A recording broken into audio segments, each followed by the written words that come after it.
Associate Professor of Public Health, Dr. Alveston Bailey, has agreed with public health specialist Professor Winston Davidson that fans could have been allowed for the Reggae Boys' upcoming home World Cup qualifiers.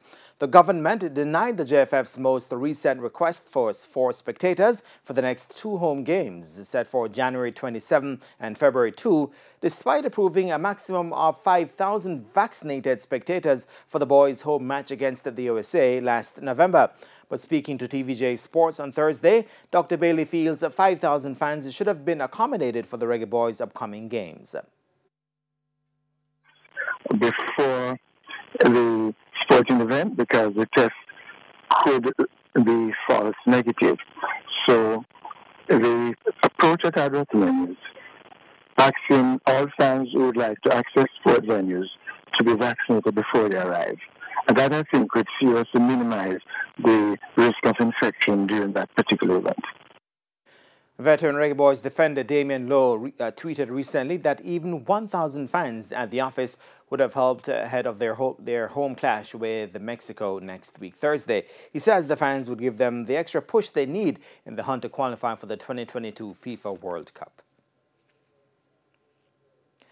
And JFF President Michael Ricketts is continuing to bemoan the government's decision not to allow spectators inside the National Stadium for the Reggae Boys' two remaining home fixtures in the CONCACAF World Cup qualifiers. Ricketts raised the issue while speaking on Thursday morning's official launch of the 2022 season of the National Premier League.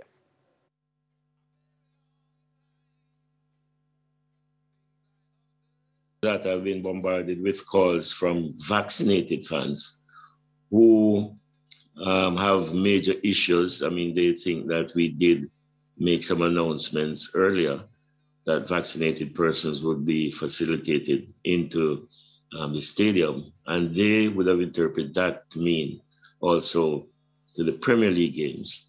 As it is now, they feel shortchanged, and they are very, very disappointed that even though they are vaccinated, they are being treated as if they aren't.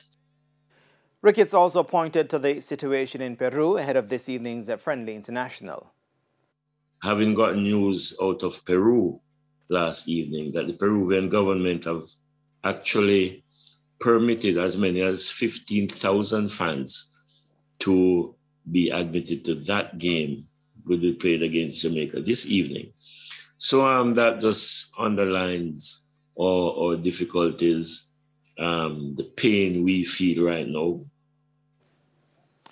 The local governing body has also sought approval for spectators to watch the Reggae Girls, who will face Bermuda on February 17 at the National Stadium in their CONCACAF World Cup qualifier. Efforts by TVJ Sports to get a reaction from Sports Minister Olivia Grange since Tuesday have been unsuccessful. Fans totaling 10% of the venue's capacity have been allowed at Caymanas Park since June of 2020 without a vaccine mandate.